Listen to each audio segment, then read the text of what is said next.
아이고.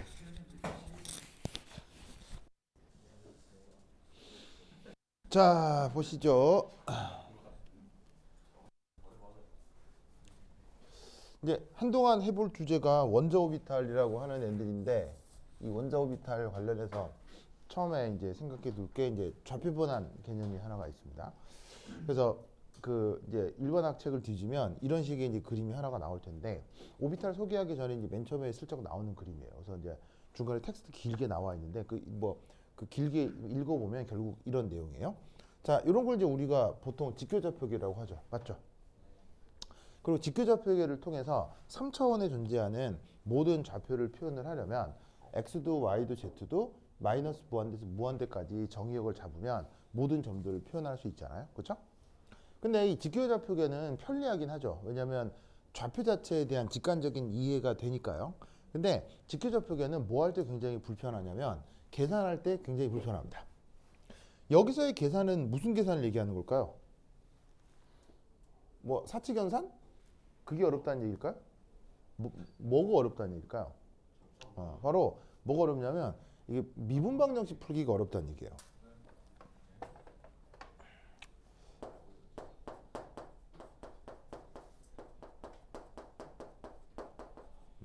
예를 들면 미분 방정식이다 아니면 적분 중에서도 중적분.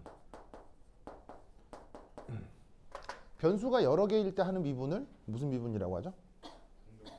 편미분이라고 하고, 변수가 여러 개일 때 적분하는 걸 중적분이라고 하는데, 그런 계산을 할 때 직교접하기가 상당히 불편합니다.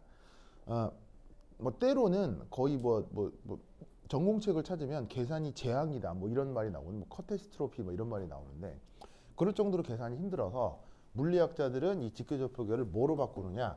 극좌표계로 바꿔요. 그래서 이제 극좌표계를 바꿀 때 변수 몇 개를 들여 역시나 r, 시타, 파이의 세 개를 드는데, 이 각각이 뭐냐면 바로 r은 자 원점으로부터의 거리가 될 거고요. 그 다음에 여기 있는 시타는 위도가 될 거고요. 그 다음에 파이는 여기에서 경도가 돼요. 자, 이렇게 원점을 하나 정했는데, 사실 이 원자 오비탈에서 원점엔 누가 존재하겠어요? 원점엔 원자 핵이 있다 이렇게 생각할 수 있고, 여기에 있는 어떤 좌표 P에 뭐가 있다고 볼 수 있겠어요? 이 자리에 전자가 있다 이렇게 생각해 볼 수 있다고요. 그래서 핵을 중심으로 전자의 위치를 표현하는 데 있어서 이렇게 표현을 한다는 얘기죠. 예를 들어서 내가 핵이야. 그럼 저기 전자가 있어. 그럼 핵에서 전자까지 이압 하는 이 거리가 있을 거 아니에요. 그렇죠? 그 거리를 R로 두고, 그 다음에 전자는 저기 있는데 전자의 방향을 정할 때 나를 중심으로 짜잔 Z축을 정해요. 그럼 Z축으로부터 저 전자까지의 이압 위도가 있겠죠. 그렇죠? 그러니까 쉽게 얘기하면 북극으로부터의 위도인 거죠. 그래서 Z축에서의 위도. 근데 이게 지구에서의 위도하고 조금 달라요. 표현 방식이. 뭐냐면 지구에서의 위도는 어디를 영도로 봐요? 적도를 영도로 보고 북이 몇 도, 남이 몇 도 이렇게 표현하잖아요. 근데 이제 이 수학적인 위도는 저 Z축이 영도예요. 그러니까 북극이 영도죠. 거기서부터 1, 2, 3, 4 이런 식으로 이제 각도를 정하는 거예요. 그래서 그게 위도가 되고, 또 하나의 각도가 이제 경도가 있겠죠. 경도는 뭐냐면 나를 중심으로 x축을 하나 정한 다음에 x축으로부터의 각도, 요거를 경도를 한다 이런 얘기죠. 그러면 어떻게 되냐면 어떤 점을 x, y, z로 표현할 수도 있지만, 거리가 어떻게 되고 위도가 어떻게 되고 경도가 어떻게 되고 이런 식으로 요 점을 표현할 수 있다 이런 얘기죠. 알겠죠? 그래서 이 세 개 r, 시타, 파이가 저기에 있는 또 다른 한 점을 정의하는 또 다른 방식인데, 이때 이 녀석의 정의역을 꼭 기억해야 돼요. 3차원에 있는 모든 점을 정의하기 위해서 거리는 0보다 크기만 하면 되고요. 모든 위도는 0도에서 파이까지예요. 그리고 모든 경도는 0에서 2파이죠. 알겠죠? 이 거리, 위도, 경도가 뭐에서 등장할 수 있다? 중적분 방식에서 제가 등장할 수 있기 때문에 그 정의역을 꼭 기억해 두셔야 돼요. 알겠죠? 알겠죠? 자, 그리고 뭐 화학 시험에는 등장하지 않지만 여러분들이 수학을 배웠기 때문에 수학적 관계가 이런 관계가 있을 수 있어요. 그래서 x, y, z가 직교좌표계고 r, 시타, 파이가 극좌표계인데, 이 둘 사이 이런 그 기하학적 관계가 있다는 건 알 수 있겠죠? 이건 알겠죠? 그죠? 그래서 이런 관계가 있을 수 있다. 근데 화학 시험에서 이걸 이용해서 실제 계산하는 문제는 거의 나오진 않아요. 딱 한 가지가 있는데 대학교 4학년 때 한번 해본 적이 있거든요. 내가 대학교 4학년 때 이걸 한번 도전해 본 적이 있는데 2시간 반 만에 성공한 게 있어요. 2시간 반 만에 내가 성공한 게 있는데 그 어떤 거냐면 어떤 관계식이 있냐면 이런 관계식이 있어요. 거기 이제 델 스퀘어라고 하는 게 있는데 참고로 델 스퀘어라는 계산 방식이거든요. 그래서 파동함수에 델 스퀘어를 연결하는 건 바로 이 파동함수에 이렇게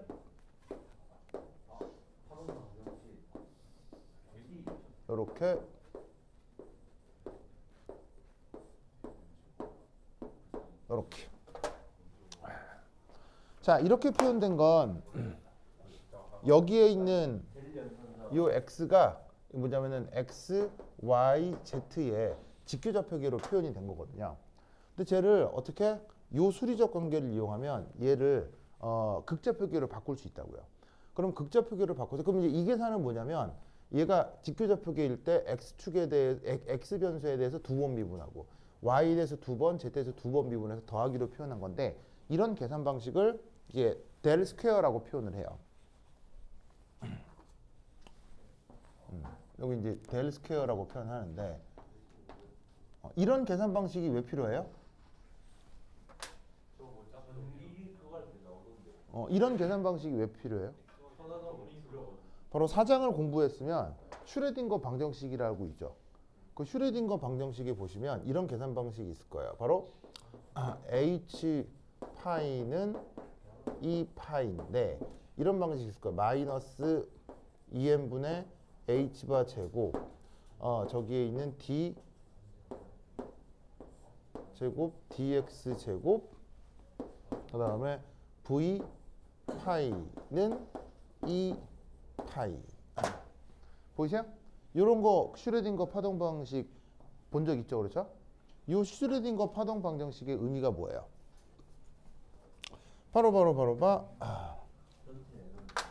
여기에 있는 요만큼이 뭘 의미하죠? 요만큼이? 요만큼이 뭘 의미하냐면 이게 왜 여기 있어? 여기 있지 여기 있지? 자, 이게 뭘 의미해요? 이게 바로 운동 에너지죠. 그 다음에 이만큼이 뭐예요? 위치 에너지를 표현하는 연산자죠. 정확하게는 위치 에너지 연산자고요. 그 다음에 요만큼이 운동 에너지 연산자죠. 그래서 나오는 요 E가 뭐예요? 이게 역학적 에너지죠.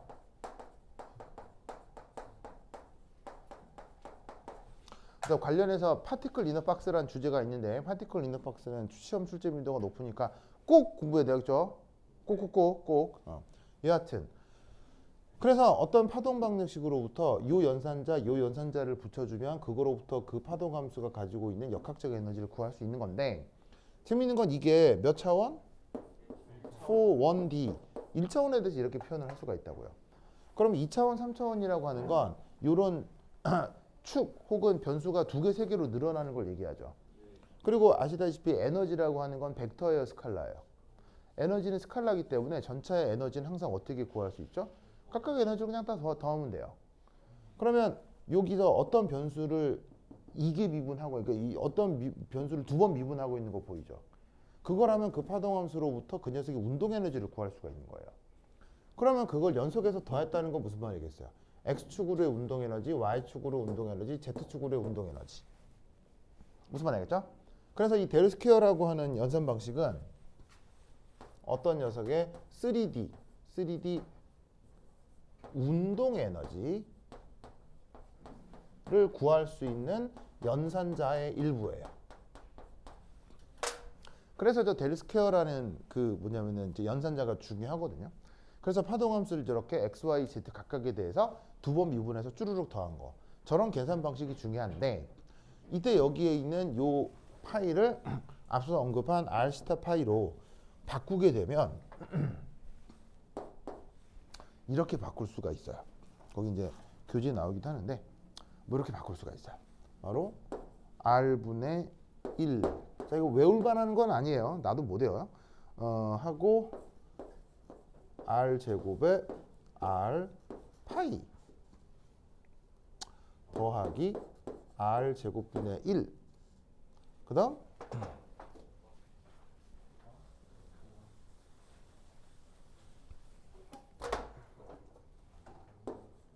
2합 짠. 요런 계산 방식이 나옵니다. 이때 이제 얘를 르장드리안이라고 하는데 요것의 이제 의미는 예, 사인 제곱 시타분의 1.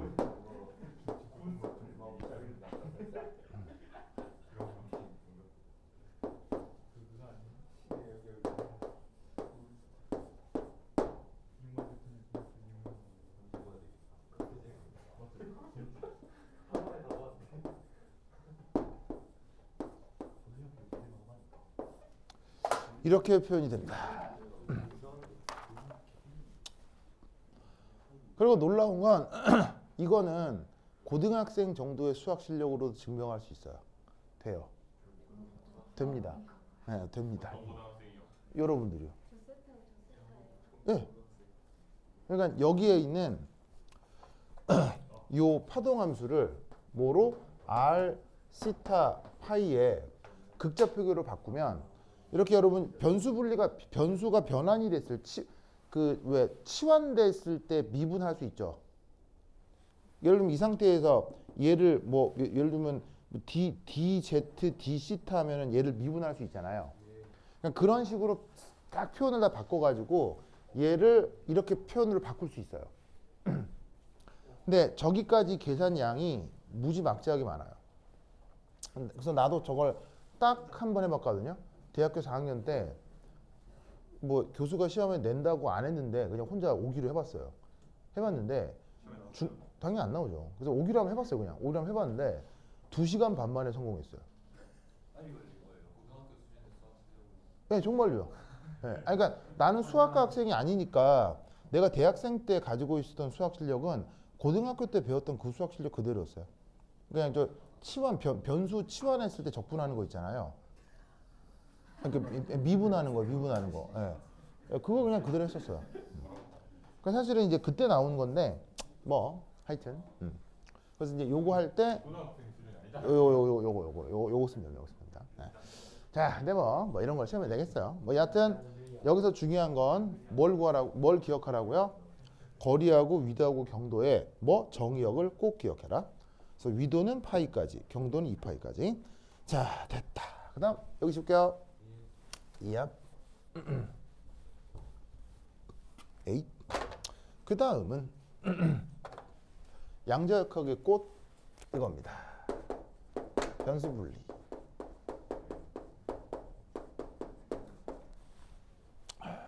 변수 분리. 자, 변수 분리 이렇게 우선 첫 번째 1.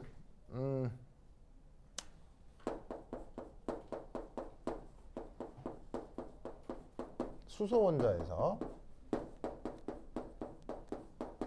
전자의 파동 함수를 아까 얘기했던 것처럼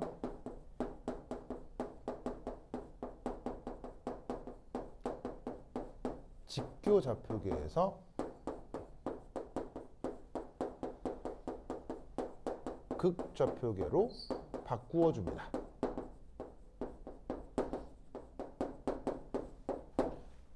그때 사용하는 수학적 테크닉이 바로 요거 혹은 그 결과가 이 델 스퀘어 이런 거라고. 하여튼 이런 걸 이용해서 계산을 완결했다고 칩시다.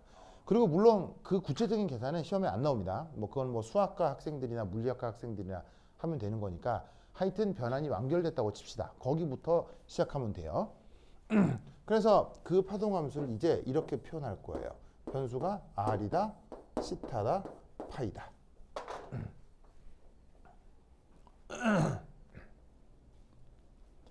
알겠죠? 알겠죠? 자, 근데 이때 여기서 난데없이 이런 테크닉을 씁니다.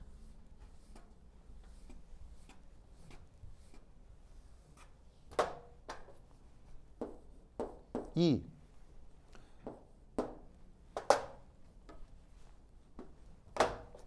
저 극좌표계로 바꾸면 그 일부 변수가 분리되어 나온다 라고 가정하는 거예요. 변수가 분리된다? 이게 무슨 말이냐면 바로 인수분해가 된다는 얘기예요.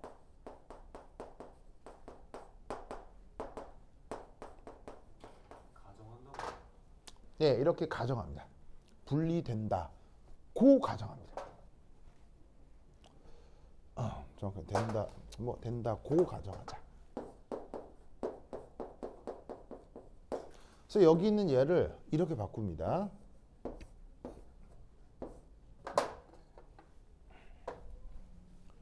R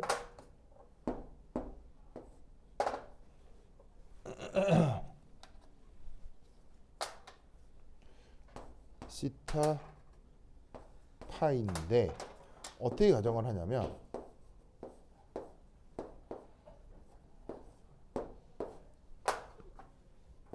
요래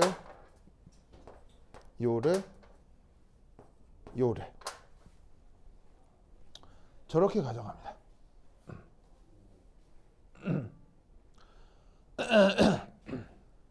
자, 여러분 그거 수학 시간에 함수 뭐 아니면 방정식 이런 거 배운 적 있죠?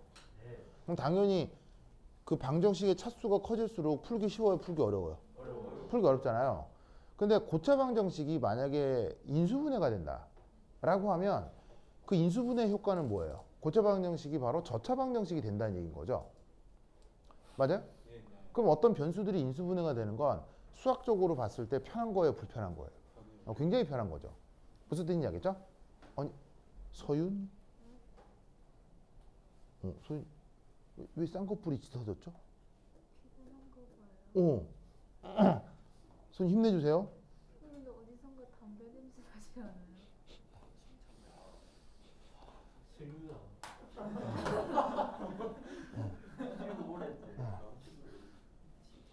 담배 냄새요?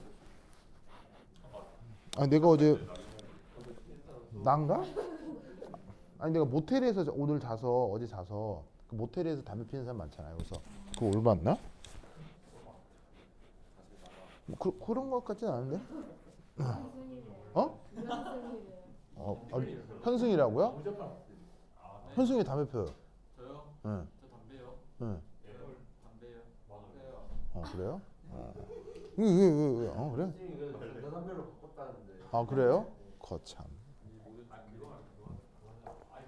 그래서 여기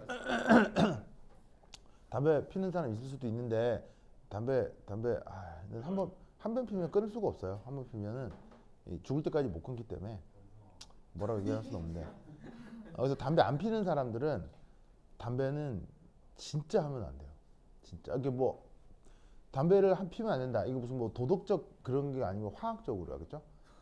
화학적 생물학적으로 담배는 진짜 안 돼요. 근데 이제 만약 한 번 담배를 펴버렸다. 그러면 아무리 얘기해도 소용이 없어요. 담배는 끊을 수 없어요. 끊는 게 불가능하거든요. 구조적으로, 화학적으로. 그래서 한 번 담배를 피면 끊을 수가 없기 때문에 아예 처음부터 시작하지 않는 게 좋아요. 그래서 저기 뭐야? 저기 진혁이 담배? 아, 그래? 아, 끊었어요? 네. 저기 그 형이 열심히 노력했어요. 그 연기. 네, 그래요? 담배 말고도 세상에 재밌는 게 많으니까 담배만큼은 아주 곤란해. 굉장히 곤란하다. 아유 참네. 좋다. 그 설 기간에 영화 하나 봤거든요. 넷플릭스에 G무비가 무슨 뜻이에요? 유튜브에 그 영화 추천해 주세요. 아니, 그 영화 봤는데 이거 정이라는 영화 있거든요. 혹시 본 사람? 본 사람? 예, 예, 정이에요, 정이. 정이. 예, 그러니까 그 주인공 이름이 윤정이신데 그 윤을 빼고 캐릭터 이름이 윤정인데 윤을 떼고 이 제목이 정이에요. 예, 그러니까 이게 영어가 SF, SF. SF, SF. SF에서요. 그리고 이제 이 캐릭터가 용병 군인으로 나오거든요. 군인? 군인으로 나와서 그러니까 여자 군인인데 전투력이 대단했어요. 그래서 그냥 그 뭐냐면 그냥 예고편만 보면 미래에서 막 전쟁하는 그런 영화 같은데 실제로 보면은 전혀 다른 얘기예요. 전혀 다른 얘기. 네, 그래서 이거 보면 그 지금 넷플릭스에서 몇몇 나라에서 1위 하더라고요. 그래서 1위에서 봤는데 의외로 그 영화 완성도가 높진 않아요. 예, 네, 그게 뭐냐면 SF니까 특수효과 중요할 거 아니에요. 특수효과가 역시나 약간 미흡해요. 왜냐면 특수효과는 뭐에 달려 있죠? 네, 돈 첫 바르면 무조건 특수효과는 좋아지는데 제작비 한계가 약간 느껴지는 부분이 있고 그 다음에 배우들 연기가 내가 봤을 때 조금 어색하게 느껴지더라고요. 그래서 이제 그런 게 영화를 보는 몰입도를 확 줄이죠. 근데 이 영화가 얘기하려고 하는 바가 굉장히 좋아요. 그래서 영화를 다 보고 나면 되게 뭔가 마음속에 굉장히 뭐가 많이 남아요. 그래서 이게 되게 새로운 경험이었어요. 네, 그래서 이제 보면은 괜찮아요. 이게 되게 괜찮아요. 예? 영웅이요? 아 뮤지컬 영화요? 그거 안 봤는데. 그게 왜? 영웅 재밌었어요? 아니요, 저 곧 보러 갈 거예요. 아 진짜로요? 나도 이거 해봤어. 아직 하고 있어. 너 그거 봐. 아니 그러니까 뮤지컬 영화라고 하는 것에 뭐냐면 그 새로움이 있을 수 있죠. 있을 수 있죠. 근데 뮤지컬 영화는 잘 만들기가 굉장히 어려워요. 왠지 아세요? 라라랜드 재밌었는데. 아니 그러니까 그렇게 잘 만들기가 굉장히 어려워요. 노래가 몰입을 깰 수도 있잖아. 예? 노래가 몰입을 깰 수도 네 맞습니다. 그게 왜 그러냐면 예, 그게 왜 그러냐면 이렇게 그 뮤지컬에서는 노래가 빠질 수가 없잖아요. 근데 이게 왜 몰입을 빠지냐면 여러분 평소에 우리가 말하다 갑자기 노래해요? 그럼 미친놈이지. 양말 찾을 때 그러지 않아요? 예? 양말 찾을 때. 양말을 찾아요? 양말을 찾을 때 노래한다고요? 선생님 그런 거 안 해도 했어요. 그거 안 해도요. 그게 뭐예요? 막 찾으면서 아이고 어디나 정말. 그런 걸 한다고요? 저만 그래요. 나는 뭘 찾을 때 김선아를 불러요. 뭐 없으면 자기야 어딨어? 그럼 다 찾아주는데요. 저희는 자기가 없잖아요. 그런가? 하여튼 그래서 뮤지컬 영화는 되게 잘 만들기 어려운데 그래서 뮤지컬 영화는 그래서 성공하기가 쉽지가 않아요. 네, 그러니까 실제로 뮤지컬을 가서 보는 거하고 영화로 만들어졌을 때는 이게 많이 이게 감동의 차이가 있어서 뮤지컬 영화는 사실 굉장히 위험한 장르예요. 제작자 입장에서는. 네, 뮤지컬 영화 중에 그러니까 그래서 예, 뮤지컬 영화가 잘 되기는 되게 어렵고 그 중에 아주 극소수죠. 뭐 예를 들면 레미제라블 같은 거. 레미제라블은 사실은 원래 원탑이에요. 그러니까 여러분 그 뮤지컬이 빅3가 있거든요. 빅3. 그러니까 죽기 전에 이 세 개는 꼭 봐야 돼요. 캐치. 예. 예, 캐츠가 있고요. 예, 캐츠가 있고. 네, 얘기해줬어요? 안 했어요. 캐츠가 있고요. 그다음에 미스 사이공 강이고 그다음에 유령. 네. 네, 그래서 이제 요게 뮤지컬 그 탑3거든요. 네, 탑3인데 여기 이게 원탑 있어요. 원탑이 레미제라블이에요. 네. 원탑이 레미제라블이에요. 그래서 이거 하여튼 지금까지 인류가 만든 것 중에 가장 볼만한 게 레미제라블이고요. 그 다음이 요 세 개거든요. 나머지 것들은 짜잘짜잘해요. 나머지 것들은 봐도 그만 안 봐도 그만인데 요 네 개는 죽기 전에 꼭 한번 봐야 돼요. 나도 이거 하나밖에 못 봤거든요. 못 봤는데 이게 이제 한올 급파인데 나머지 세 개 이제 내한 공연 한 곡 볼 건데 아니 내한 공연 하면 볼 건데 그래서 중요한 건 이게 그거 재밌는 건 요 공연이 한국 배우들 하는 게 있고요. 한국 배우들이 있고 그다음에 저기 오리지널 저기 배우들이 있고 영어로 하는 거. 영어로 하는 거하고 한국 걸 어떤 게 더 좋을까요? 영어. 이게 훨씬 좋아요. 왜요? 뮤지컬 배우의 수준은 대한민국 배우들이 탑이에요. 전 세계에서. 예, 그래서 그 뮤지컬 배우의 수준은 예, 전 세계에서 한국 배우 수준이 최고예요. 한국 배우가 최고예요. 정말이에요. 그리고 우리는 영어를 써요, 한국어를 써요. 한국어를 쓰기 때문에 영어로 했을 때 그 감정이 전달이 잘 안 돼요. 그래서 이제 한국어가 감정을 전달하기 가장 좋은 언어 중에 하나거든요. 그래서 사실은 이런 뮤지컬을 볼 때 외국 배우 오는 건 안 봐도 돼요. 별로 그렇게 감동이 안 와요. 근데 한국 배우들이 오면 꼭 네 개는 꼭 봐야 돼요. 그렇죠? 꼭 봐야 돼요. 네, 그러니까 영어로 보면 대사도 못 알아듣기 때문에 감동이 안 와요. 옆에 자막 띄워주잖아요. 아, 그게 달라요. 그게 달라. 뮤지컬에서 예, 자막 띄워줍니다. 이 영어로 하면 자막 띄워줍니다. 예, 자막 띄워주는데 근데 중요한 건 영어보다 라틴어 계열의 언어보다 한국어가 감정 전달에 훨씬 효과적이에요. 정말이에요. 진짜예요. 영어는 감정을 전달하기 어려운 언어체계예요. 근데 한국어는 논리를 전달하기 어려운 체계예요. 그래서 싸우는 건가? 예, 그럴 수 있어요. 예. 근데 한국어는 감정을 전달하기가 아주 좋은 체계예요. 그래서 한국어로 대사를 했을 때 감정이 빡빡 꽂혀요. 대표적으로 그 유명한 대사 있잖아요. 너는 다 계획이 있구나. 이 대사 알죠? 기생충에 나오는 대사예요. 너는 다 계획이 있구나. 요거를 영어로 한다고 쳐봐요. You have all plans. 이상하잖아. 무슨 말 내겠어요? 그거 아니 성은이 망극하옵니다. Thank you.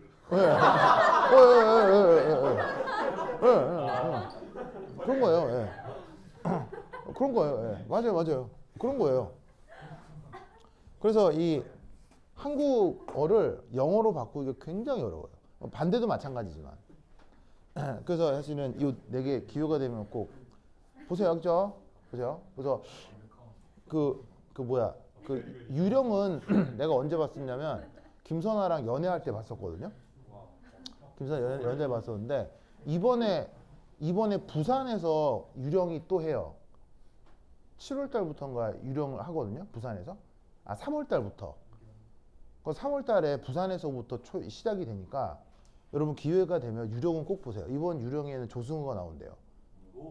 예, 조승우. 예. 우리나라 뮤지컬 배우 중에 제일 개런티 많이 받는 게 조승우거든요. 예, 그래서 조승우가 뮤지컬에서는 최고예요.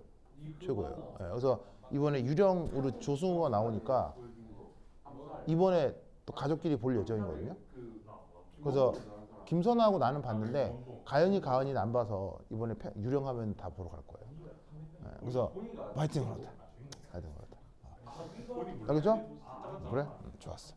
그러니까 저기 그분은 서윤이는 만약에 뮤지컬 보러 갈 때 저기 뭐 예준이랑 보러 갈 거예요. 아니면은 저기 뭐냐 세연이랑 보러 갈 거예요.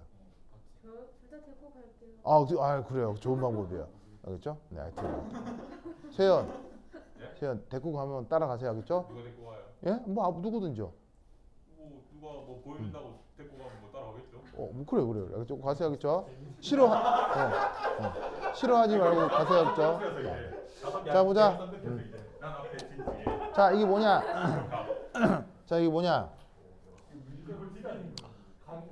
자, 요 안에 거리, 위도, 경도에 세 변수가 섞여 있는 함수일 거 아니에요.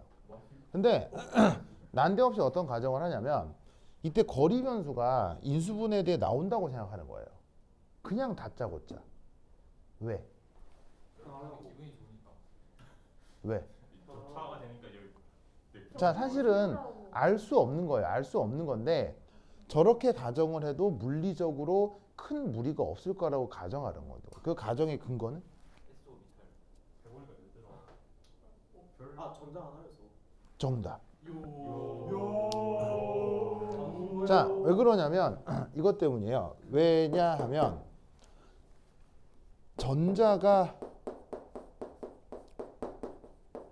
하나뿐 일 경우 그 전자의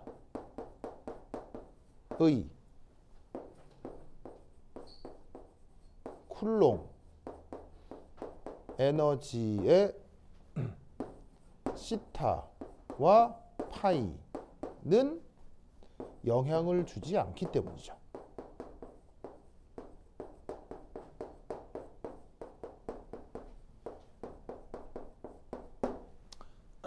어떤 경우요? 전자가 하나뿐인 경우. 전자가 하나뿐인이라는 뜻의 영어 단어가 뭐라고 했죠? 하이드로제닉이라고 했죠. 이 앞에 있죠. 하이드로제닉의 뜻이 전자가 하나뿐인이라는 뜻이라고 했고요. 네. 자, 예를 들어 여기 원자핵이 있고 그 다음에 여기 전자가 있는데 이 떨어진 거리가 R이라고 해봐요. 그럼 이 전자의 쿨롱 에너지 수식이 어떻게 표현되죠? 쿨롱 에너지 쓰면 4파이 입실론 제로 분의 1 곱하기 R분의 E 플러스 곱하기 E 마이너스 이렇게 되죠? 맞아요? 그럼 이때 어차피 여기에 있는 요만큼은 그냥 다 상수일 거고요. 결국 누구에만 관여하는 거예요? only 거리에만 그 위치 에너지가 관여하는 거죠. 여기에 누구하고 누가 관여하지 않아요? 위도하고 경도는 관여하지 않는다고요.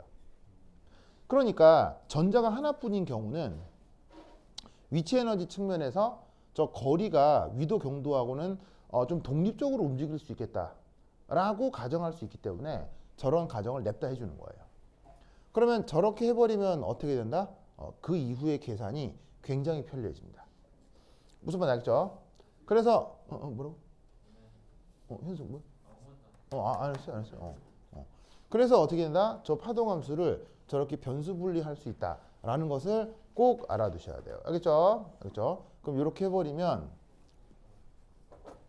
바로 이후의 계산이 매우 편리해집니다.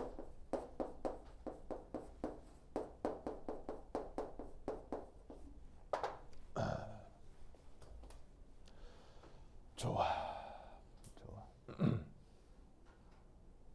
그래서 이때 얘네들한테 이름을 붙이는데 또 어떻게 무슨 향수 냄새가 나네? 아니 또 누구 향수 뿌린 것 같은데? 예. 네. 향수 뿌린 거. 누가 이제 그 숨기기 위해서. 그래요? 네. 화장품 향수 뭐 되게 그런 냄새 나는데?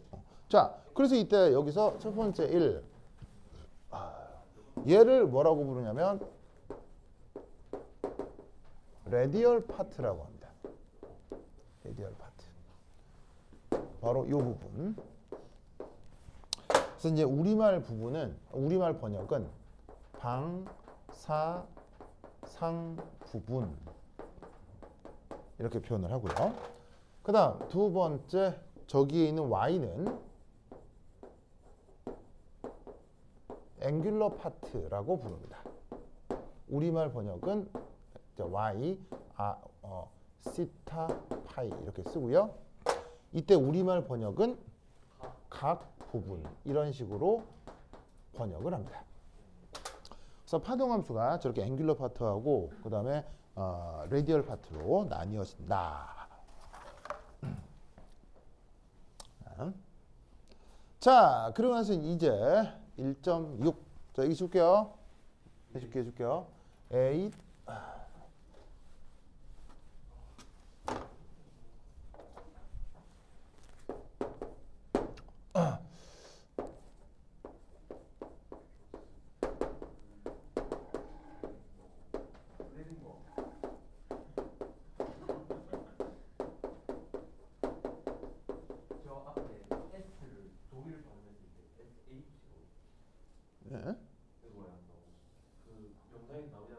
예, 그러니까 이거 한꺼번에 쉬라고 있습니다. 쉬 이렇게 읽어요. 슈레딩거에 슈레딩거. 왜냐면 이거 이제 요 땡땡이 발음은 우물라우트라고 해서 이게 성대 자체를 아래로 내려서 발음을 하는 방식이거든요. 예, 이렇게 읽어요. 그래서 슈르딩거 이렇게 읽어요. 그래서 독일어 발음의 아주 희한한 발음 중에 하나죠. 자, 슈레딩거 방정식이라고 하는 게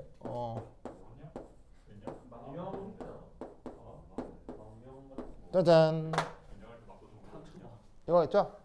자, 이때 여러분 요 H 이름이 뭐죠? 바로 해밀토니안 연산자라고 했죠. 이 해밀토니안 연산자는 뭐를 구해내는 연산자죠? 바로 시스템의 역학적 에너지를 알아낼 수 있죠.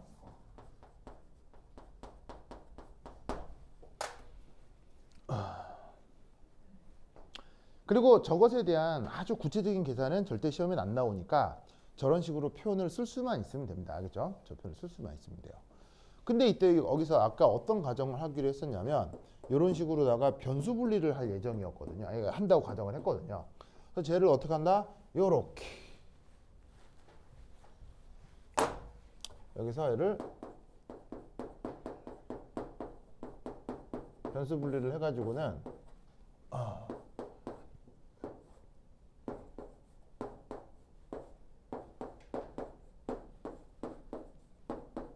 짜잔. 자, 아까 R이 뭐라 그랬죠? 레디얼 파트라고 했고요. Y가 뭐라 그랬어요? 앵귤러 파트라고 했죠. 그래서 레디얼 파트하고 앵귤러 파트를 저렇게 나누어서 이제 저 계산을 해낼 거예요. 그러면 구체적 계산 방식은 됐고요. 그래서 열심히 계산을 해서 그 결과가 어떻게 되는 건지 보자 이런 얘기죠. 알겠죠? 그래서 쟤를 이제 해가지고는 막 미분 2번 하는 미분 방식을 막 풀어요. 막 풀면 그 최종적인 결과가 어떻게 되느냐 이렇게 된다. 자, 여기다 줄게요. 다 줄게요. 지우자.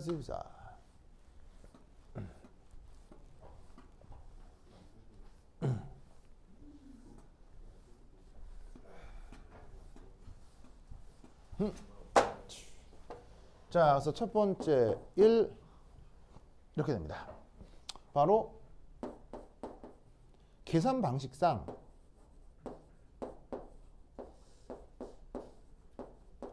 이 앵귤러 파트를 먼저 알아낼 수 있습니다.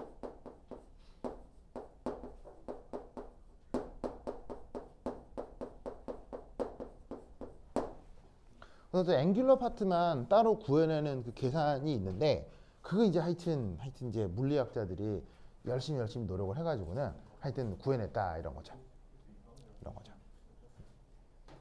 그래서 이제 그 결과가 어디에 있냐면 교재의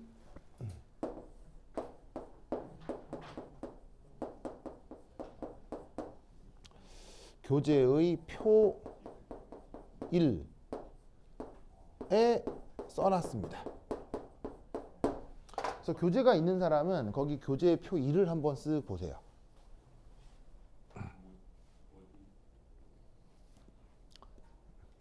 교재 103페이지에 표 1 보이세요? 교재 103페이지 표 1에 보시면 그 계산 결과가 쭉 나와 있습니다. 자, 그리고 그 계산 결과라고 하는 건 그 결과가 이게 무한가지 계산 결과가 나옵니다. 그 무한가지 계산 결과의 일부가 이 표에 나와 있다는 얘기입니다. 그래서 이 파동 방정식을 풀면 이 파동 방정식은 하나의 해를 보여주는 게 아니고 무한히 많은 해들을 보여주는데 그 중에 일부를 저 표 1에 표현을 해 놓은 겁니다. 알겠죠? 자, 이때 여기에서 재밌는 건 2.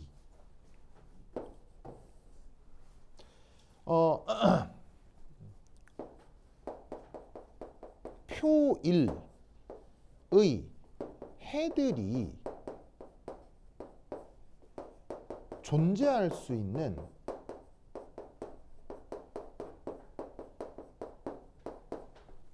특별한 조건들이 있다는 걸 알 수 있어요.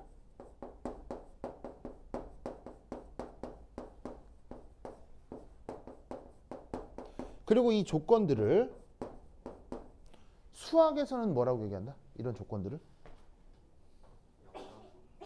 수학에서는 바운더리 컨디션이라고 해요.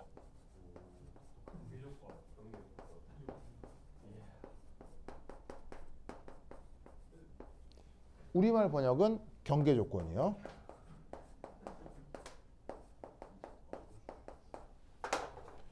혹은 뭐라고 부른다? 혹은 퀀텀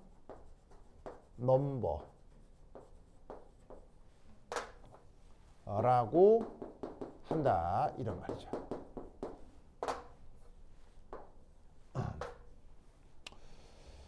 특별한 그리고 그 조건들이 두 개입니다.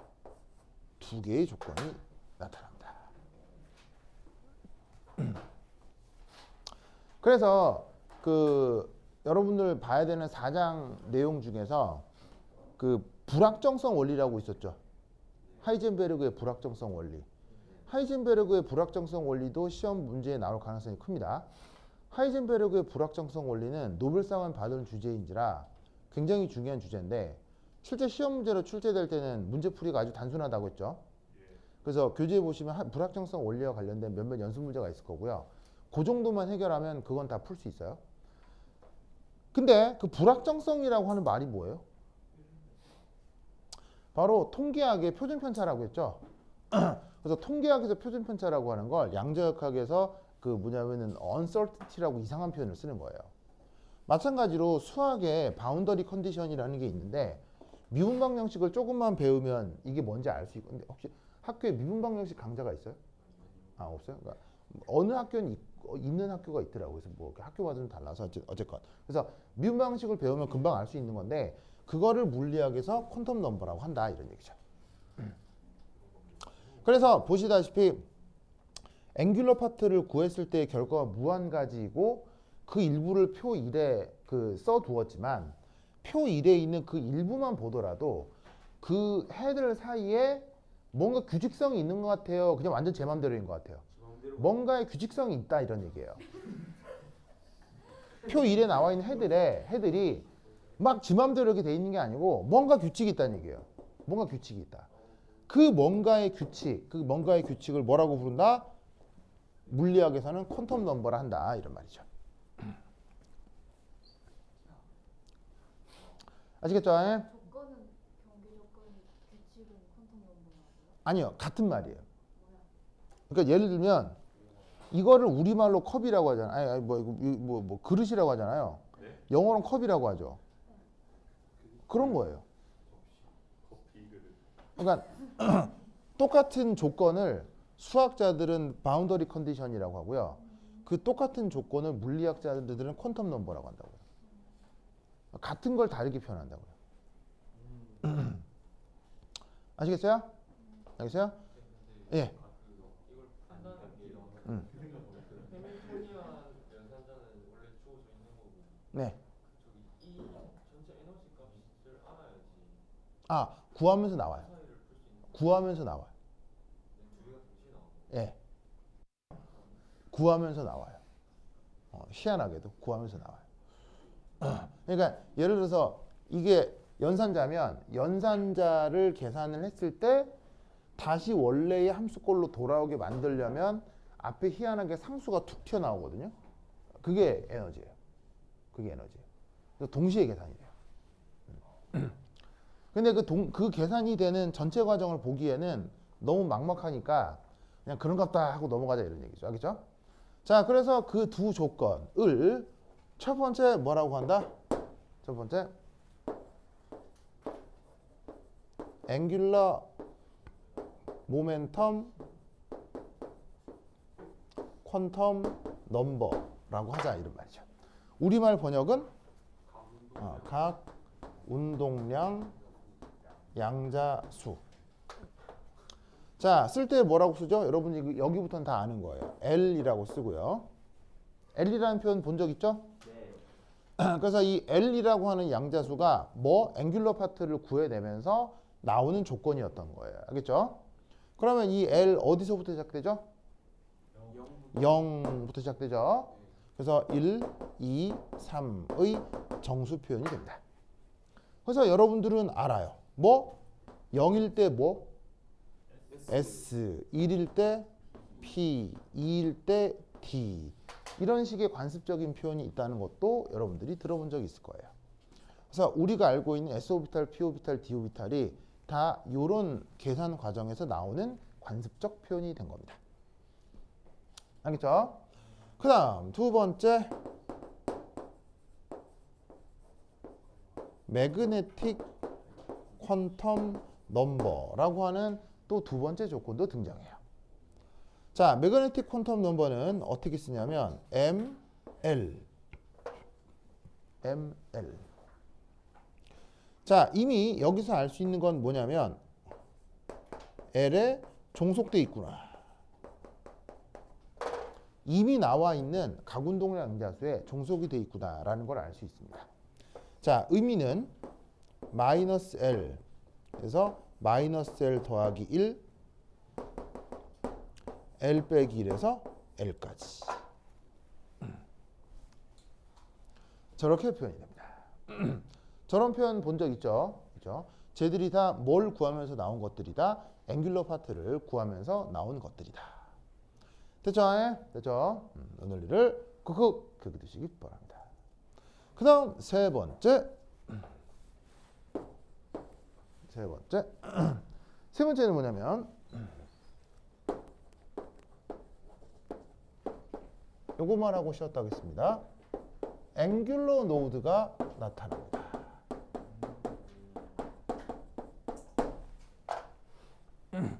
앵귤러 노드가 나타납니다. 자, 앵귤러 노드 우리말 번역은 각마디.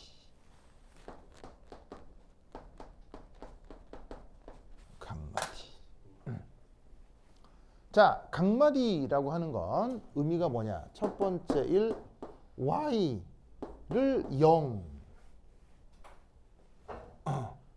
0으로 만드는 조건입니다.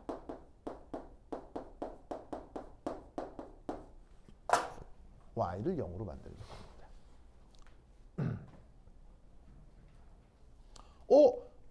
y를 0으로 만들기 때문에 당연히 파이 역시 어떻게 됩니까? 0이 되므로, 자, 왜? 파이라고 하는 게 누구하고 누구의 곱으로 표현된 거예요? r하고 y의 곱으로 표현된 건데 y가 0이면 당연히 얘도 파이도 0이 되겠죠. 당연한 거겠죠. 그래서 이게 되므로 이 조건에선 전자가 있다 없다?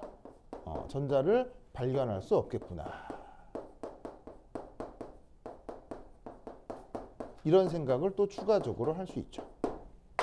왜냐하면 파동함수의 크기가 있어야 그만큼 전자를 발견할 수 있다라고 생각할 수 있는데 마디라는 조건에서는 아예 0이 되니까 전자를 발견할 수 없다 이렇게 생각을 하면 되겠죠. 그리고 이 앵귤러 마디는 묘하게도 항상 계곡면 형태입니다.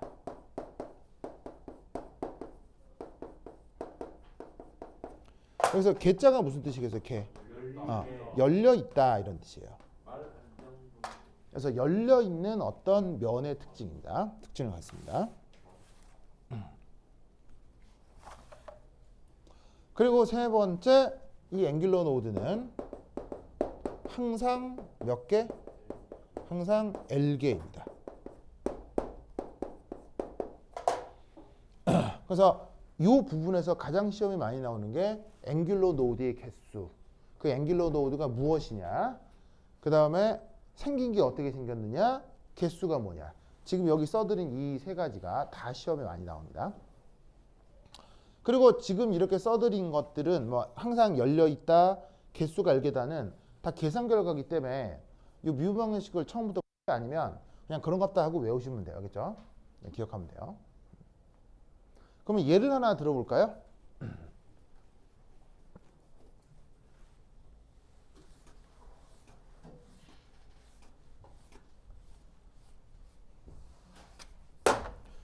자, 퀴즈.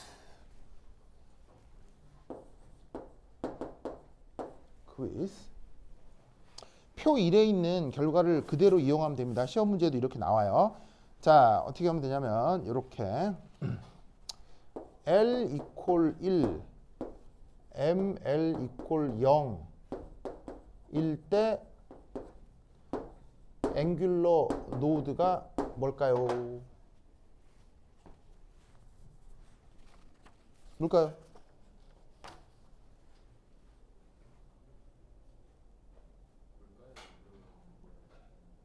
뭘까요? 저게 다예요.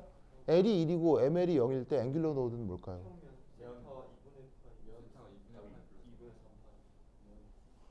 자, 그게 어디 있어요? 표 1에서 찾으라고요. 표 1에서. 표 1에 있잖아요. 표 1에서.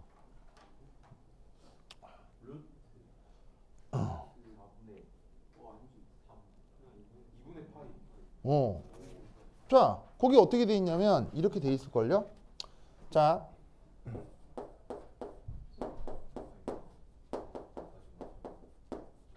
표 1에서 우리는 뭘 할 수가 있냐면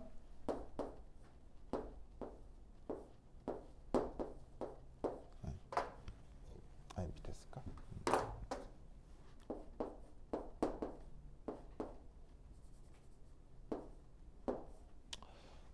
아유, 왜 이래.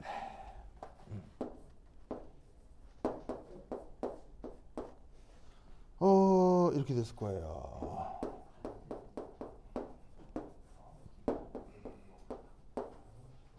이런 표현이 있을 거예요. 찾았어요?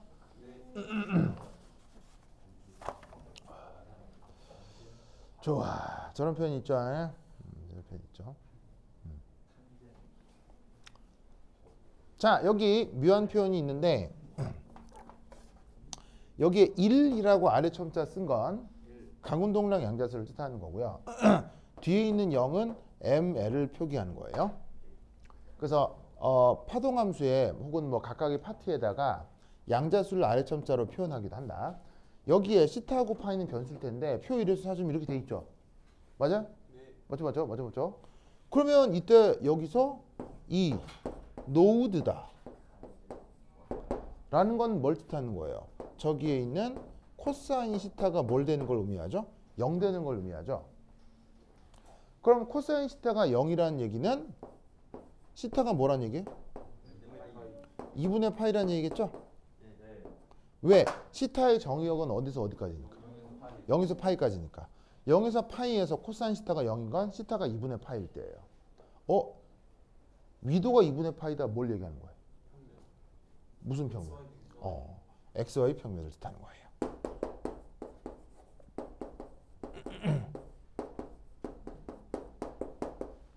알겠죠?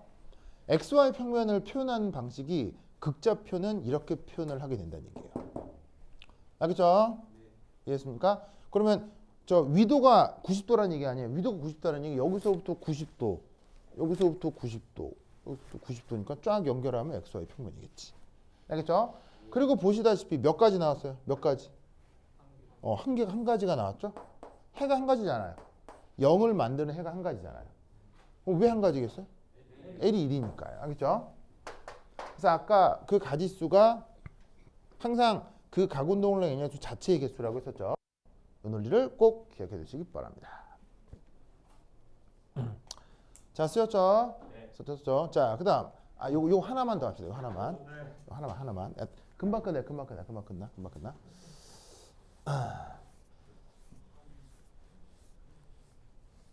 자, 이 앵귤러 파티의 수리적 관계.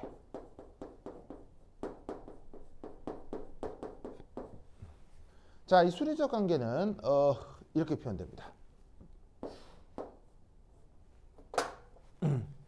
이 앵귤러 파트는 항상 L과 ML의 양자수로 표현이 되는데 변수가 누구하고 누구? 변수가 시타하고 파이로 표현된다고 했었죠. 근데 놀랍게도 얘는 요 표 1에 나와 있는 모든 파동함수는 얘를 제곱해요. 제곱. 얘를 제곱한 다음에 저기다가 얘를 제곱한 다음에 그 다음 여기다가 사인 시타를 곱해요. 사인 시타를 곱하고 그 다음에 얘를 나 오랜만에 해서 기억이 잘 안 나네. 사인 시타를 곱하고 얘를 적분해요. 누구에 대해서? 시타에 대해서. 어디서 어디까지? 0에서 파이까지. 그럼 이 계산이 끝난 이후에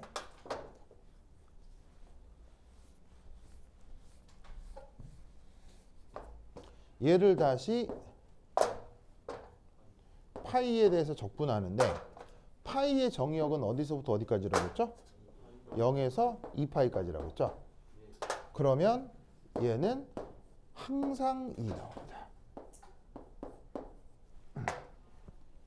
저렇게 되도록 표 1에 있는 모든 파도함수들이 다 조작이 되어 있습니다. 그래서 표 1에 있는 모든 해는 무조건 저 결과를 따르게 됩니다. 무조건 저 결과를 따르게 됩니다. 알겠죠? 알겠죠? 그렇죠? 그래서 표 1에 있는 모든 함수들은 이런 성격을 갖는다. 그게 여기에 있는 게 뭐 L이 뭐건 ML이 뭐건 항상 이 관계를 갖는다는 걸 잠깐 기억을 해두세요. 알겠죠? 여기 이제 어떤 의미인지는 뒤에서 다시 한번 얘기하도록 하겠습니다. 오케이, 됐다. 그러면 한 10분 쉬었다 하도록 하겠습니다. 화장실 갔다 오세요. 좋아. 아니야, 4시간 안 늦었다. 내가 어느 4시간? 오늘은 새벽. 오늘은 새벽. 나 이제 이러냐? 생체 이름 안 되냐? 그거 이제 학교 가서 어떡하려고. 오늘 9시에 잤다. 언제? 저녁. 후.